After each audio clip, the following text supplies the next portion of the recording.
Hi, brothers and sisters. Well, I have Rexburg on my uh, weather app because I have a grandson up there who's going to BYU, Idaho. And so I want to see what the weather's like for him. And it looks like you guys are getting a lot of snow. So you'll be able to stay inside your dorms and do all of your essays and to have lots and lots of fun doing that instead of something outside. But unless you love the snow, and then enjoy yourselves, but still, you need to work on your essay. You know that. Okay, so let's go over in a little bit of detail about what's going on this week. First off, your peer review, that is the main thing that you are going to be doing. You're going to be getting the peer review done and turning your essay into me. There isn't a whole lot of extra stuff for you to do because this is the last week for you to be working on this essay itself. Now, I'll say this over and over again. Make sure, I've had two of you turn in your essays so far, and that's great. They will assign the essays on Monday morning. You need to make sure you do your first review right away because they won't assign you the second one until you finish the first one. So then you will not be able to do the two full reviews, and then make sure you go back and do your own reflections on what other people have said. And now the best comments that you need to do at least 2 comments per page, and I will be checking to make sure that you do that. At least 2 comments per page in order to get full credit and in order to help your classmates out. So it's the same as when we annotate that you need to do those many comments. Okay, other than that, just do it quickly and so that you'll be able to have time to finish everything up. I would hate for you to get to the last and only have like 1 review or not be able to do the second review. In order to get the full credit, you've got to get it in right on time. Other than that, what you're doing is I think some of you I've said something about you need to work on your sentence structure so that it will be a little bit more complex. And one of the ways that you can do that is by doing it with coordinators. Now, coordinators, whenever you have a sentence with a coordinator, it means you've got a complete thought on both sides. So you would put a comment, you put a comma, and then for. Mary enjoys math. That's one complete thought. It is challenging, another complete thought. So remember, between the comma fanboys, you've got to have a complete thought on each side of it. You've got to have a subject verb complete thought, subject verb complete thought. But sometimes those will work well. Okay. And the other thing that you're going to be working on is subordinators. Now, this is a really good way to make your writing a little bit more sophisticated. And because you can use although, if you put one of the transitions before the complete thought, I am a senior, okay? Although I am a senior, and then the next one, I have 40 more credits to take. So complete thought, but then you put a subordinator right there, and that makes a subordinating clause.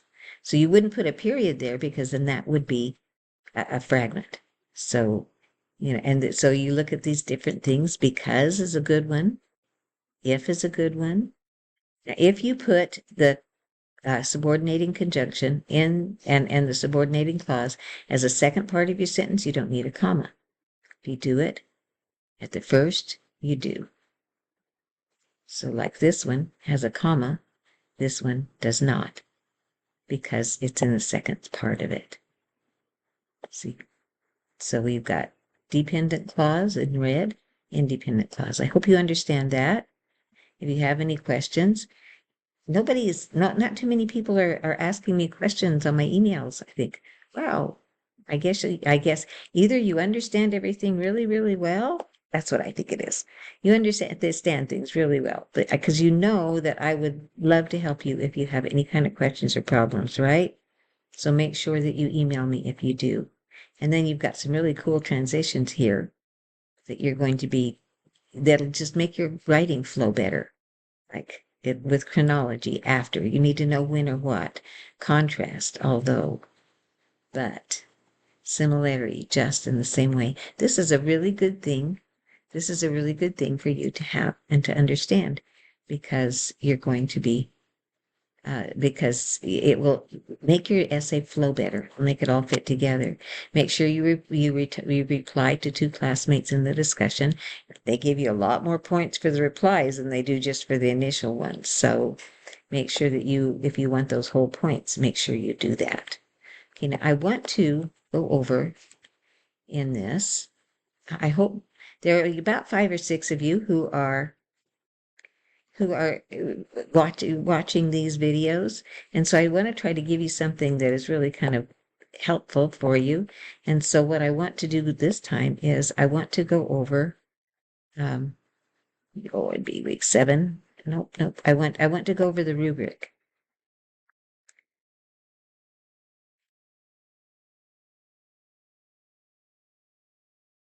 That I will be using, so that you will be able to tell and kind of and pay attention when you are writing your essay, when you are talking to your peers about theirs. Make sure that you pay attention to this. So the introduction and thesis, it gives relevant context. I've gone over them with everybody who's turned theirs in. Some of them I made suggestions for the thesis statement to be tightened up a little. I hope you took those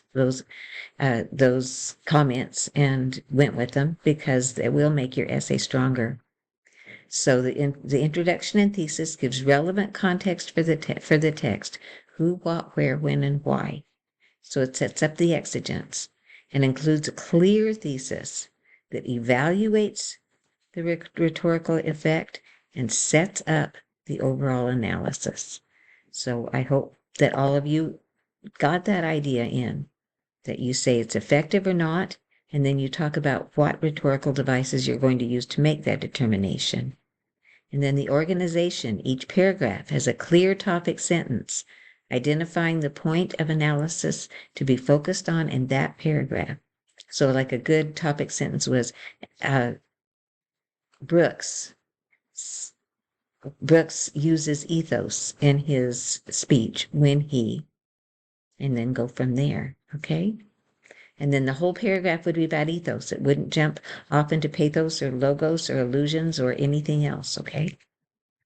And then analysis. Each body paragraph includes a clear analysis showing how the speaker effectively reached their audience and or achieved their purpose. So there's analysis. Everything in that paragraph is going to be talking about how ethos works. I use that as an example, how ethos works in Brooks' speech. And then evidence. For each rhetorical element analyzed, there has to be a clear example from the text, introduced and integrated smoothly using proper citation. So that is very important. You've got to have an in-text citation in each paragraph. And then style and mechanics. Sentence structure flows smoothly, no fragments, no run-ons. Essay is written in third person. Remember, it stays in third person. And the formatting, you still get 10 points just for doing something that we give to you already on how to do. Because if you go back to week 5, when this whole thing started here, or is it week 4? In the overview. Yep, week 4. Okay. You go back to the overview and you click on the blank template for rhetorical analysis. Then here you go. You've already got the template there. So there should be no question, there should be no problem with what you do. And then there's the references, exactly how to do it. Okay. It wouldn't be those guys because that's not what you're using, but it would be whoever it is that you use. Okay, and that's really all I have for this week, because everything else we've already talked about. And And and if I just want to reiterate, make sure you get things done on time. Okay. And make sure that you make sure that if you have any questions or problems, you let me know. Okay, so let's make sure I've gone over this. Okay, upload them. 2 comments per page. Go to it. Okay, I think we're good. I love this thing about from President Bednar about the pickles. Okay. It says cucumbers can only become pickles if they're totally and completely immersed in brine for the prescribed period. Well, students will get to be better students if you are immersed in your studies. I think it's kind of it's a cool little analogy. The curing process gradually alters the composition of the cucumber and produces transparent appearance and distinctive taste of a pickle. Occasional sprinkle or dip in the brine can't produce the necessary transformation. It has to be steady, sustained, and complete immersion. So if we immerse ourselves in our scriptures, we're slowly becoming better scholars and writers in our studies. Excuse me. We're slowly but surely becoming better writers and better scholars because anything we persist doing will become easier with time.